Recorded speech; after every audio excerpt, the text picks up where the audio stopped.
tells us, سَنُرِيهِمْ آيَاتِنَا فِي الْآفَاقِ وَفِي أَنفُسِهِمْ حَتَّى يَتَبَيَّنَ لَهُمْ أَنَّهُ الْحَقُّ. God, the Creator, tells us in this book, we shall show them our signs in the horizons and within themselves until they know that this is the truth.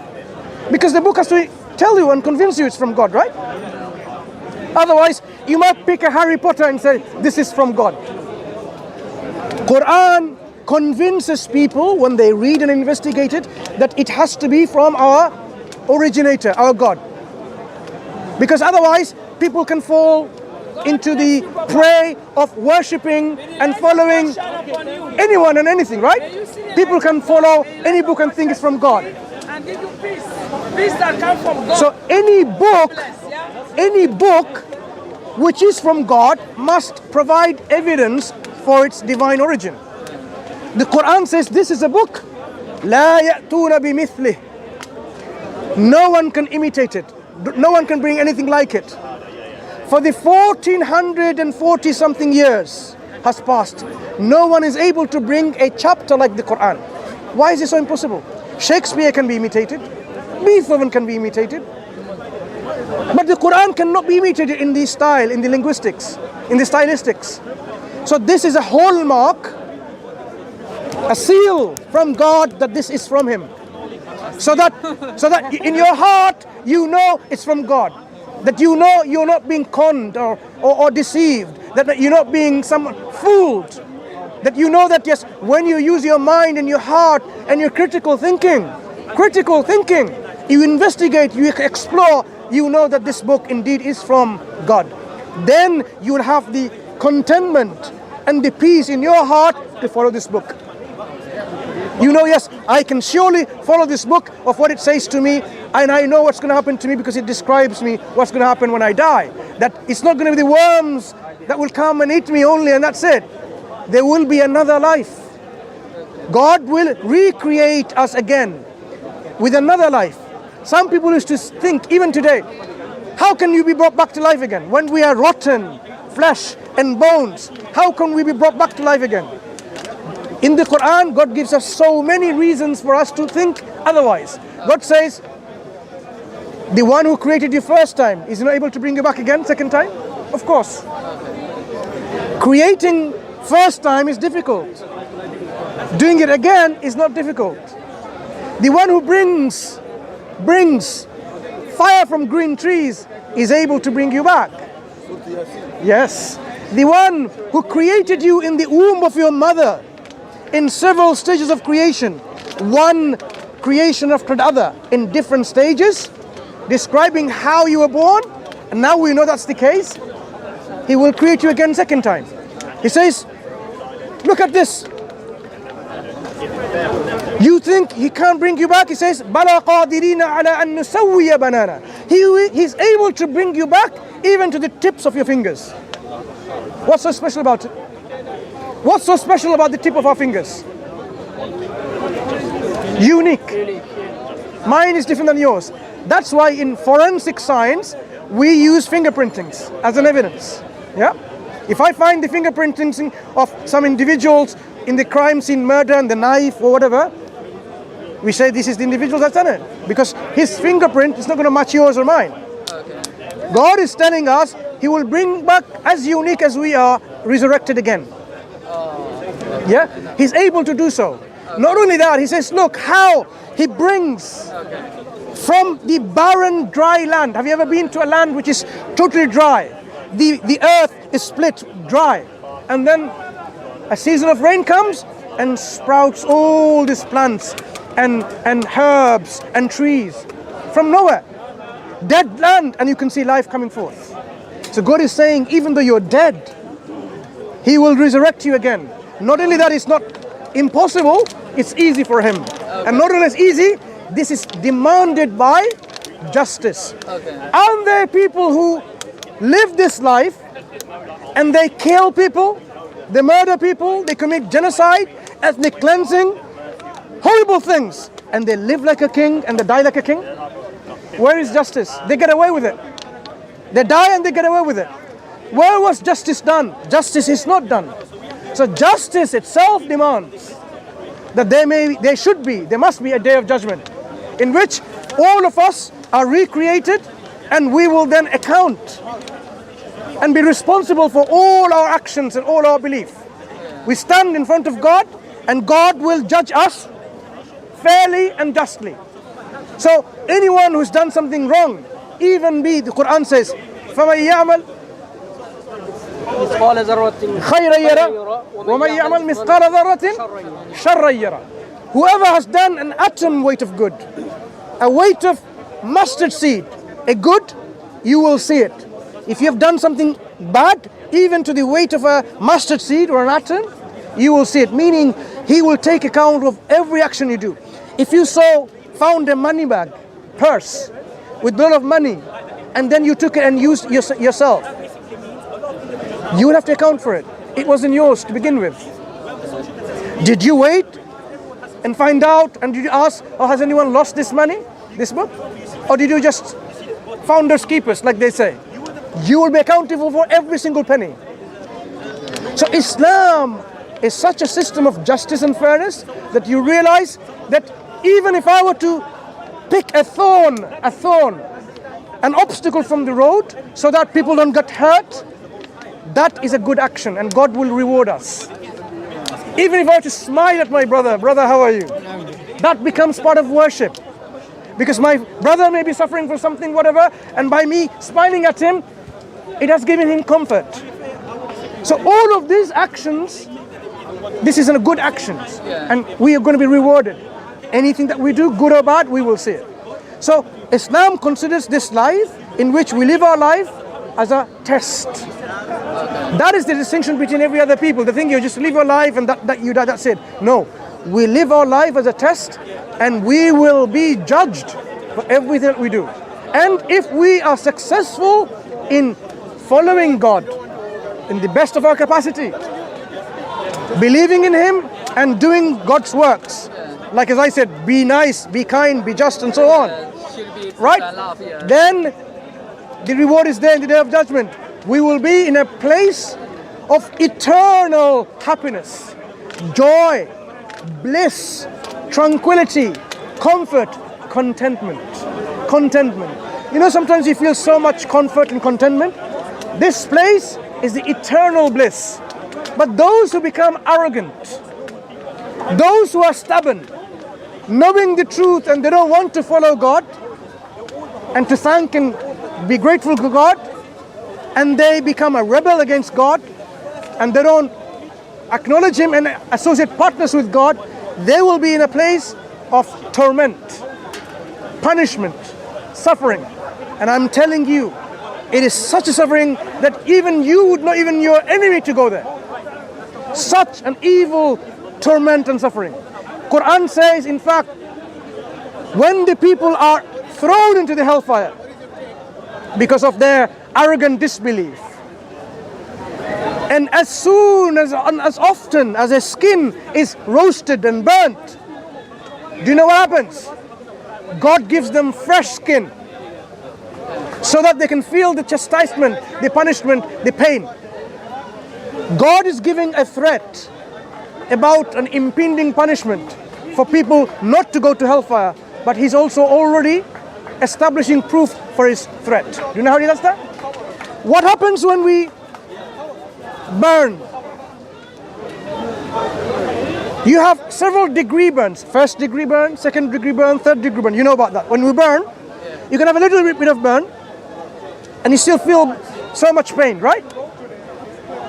If you burn with so much heat, you can put a needle through and you won't feel any pain. Do you know why? Does anyone know why? Because the pain receptor, the nerves, they're all destroyed. They're underneath the skin. The receptors for pain, pressure, touch, they're underneath your skin. Pain receptors underneath the skin. When you burn the skin in totality, there is no pain receptor. So even if you were to cut your hands, you won't feel any pain. Look what God says. As often as the skin is burned, He puts them on fresh skin. Why? Fresh pain receptors, fresh nerves. so that they can feel the pain. So some people may be clever and say, you know what, when I go to hellfire and I'm burnt initially, I would not be feeling any pain anymore. I'll be happy, I'll be okay. No, God doesn't give them the chance. Just know, if you really think you're clever, I will be recreating the skin fresh again, so you will constantly feel the punishment. But don't make yourself go to hellfire. God constantly tells us, avoid going to hellfire. Don't follow the footstep of Satan, someone who tells you to do bad things. Worship a potato or a man or a woman, worship other than God. Do things, murder, kill, whatever, associate partners with God. There are people who are whispered to do all of these things. God says, no, stop following this path. This is a path of destruction. But follow the path of the prophets and the messengers who came to tell you how to live your life and to be successful in this life and successful in the hereafter. That is the life the Quran describes to us, that how we can live our life. So a Muslim, the one who lived this life of Islam, you can be sure that this person is not going to lie to you. That's what a Muslim means. Someone who practices no lying, no cheating. If a Muslim lies, what happens to your Islam at that point? God says don't lie. The Prophet of God, Muhammad ﷺ, says don't lie. That is the teaching that should be embodied by the one who follows this religion. So if a practitioner of Islam, you would know that this person is not going to oppress me, is not going to cheat me, is not going to commit any injustice to me, is going to be sincere, is going to be kind, grateful, is going to be pleasant to work with, is going to be someone who's going to be always fair and always just, someone who's not going to, with his greed, loot my wealth. He's not going to do that. Instead, he's the one who's going to offer me the support and the help that I need. We are required by God's divine law, if we have a certain amount of wealth, 2.5% of our surplus wealth, we are obliged, mandatory on us, to give it to the poor. It's their right. We can't look down on the poor. They have a right on our wealth. Imagine that. The poor people have a right on our wealth. It's like their money. If I have enough money, they have a right, we have to give it to them. When Islam was implemented, during the 5th Caliph, Abdul Aziz, he was trying to find people to give this charity to. He couldn't find people. That's how it is. He cannot find people to give this zakat charity to. Why? Because everyone was well off. Because of the Islamic economic system, in which we don't just hoard wealth, we distribute. We don't just do gamble, and we don't do interest and usury, where we totally enslave not individual communities but whole nation. Look how many nations are enslaved by this usury and interest system. The banks, they give you loan, give you £1,000 or £50,000, and how much do you have to give in return? 15.9%. So much more. Just think about it. If I am in need, say something happened to the roof of my house, I need to rebuild it. I need money, but I don't have it. I go to you, my friend. I need some money. Either you give it to me, or can you lend me some money? If you are a kind person, you would say, no, okay, there is this money that we need. Give me the money back again after a certain time, once a time. You would not say, okay, here is £10,000, but give me £20,000. What would that say? You are greedy. You are not only greedy, you are an opportunist. Not only you're an opportunist, you are victimizing a vulnerable individual who's in need. You have been doing what we call exploitation of my need. You're exploiting my vulnerability, and you're making money and profit. When your kindness and generosity should be that you say, you know what, £10,000, give me £10,000, 2 months, 3 months back later. I don't have that need for this money now. I have enough money. That's the kindness and generosity it should be. But look at the banking systems. They're all like that. So Islam says God and His Messenger has declared war, battle against usury and interest, because it dehumanizes people. People is dehumanized. They are such that they become so greedy and exploit. They become greedy and so, exploiting in their nature that it's not that they're not even decent human beings anymore, right? So Islam brings about a system in which people can still be human beings with empathy and sympathy, kindness and generosity. Yeah, that is the teaching. That is the teaching of Islam, where your heart and your mind would say, that makes sense. That is something that I would like to follow, because that is the most ideal way of following our life, living our life. That is the standard that we should uphold. The standard of living should be a standard in which you don't look down upon people or a community. Do you know what the Quran says about race, ethnicity?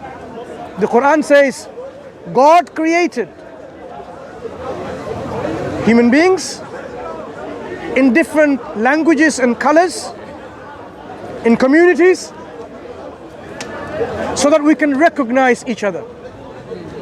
Not that we despise of each other, so that we can لِتَعَارَفُوا, so that we can recognize each other. And I will explain what this means in a second.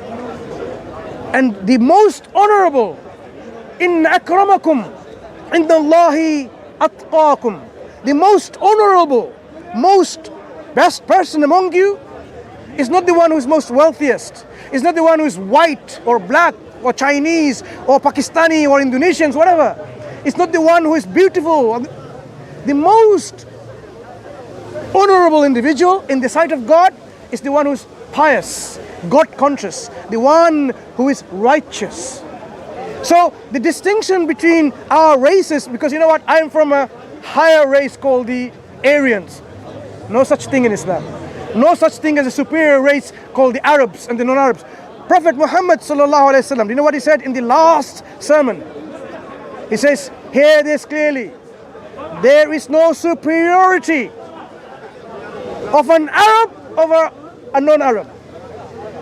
An Arab is no superior, no greater, no better than a non-Arab. And likewise, a black person is not greater, superior, better than a white person. And so is a white person not better, greater than a black person. So the distinction between black and white, the rich and poor, all dissolves around it. Islam doesn't just teach that. It demonstrates that in practice. Do you know how it does that? 5 times a day we pray. Muslim men go to a mosque. Do you know what we do in the mosque? We stand side by side.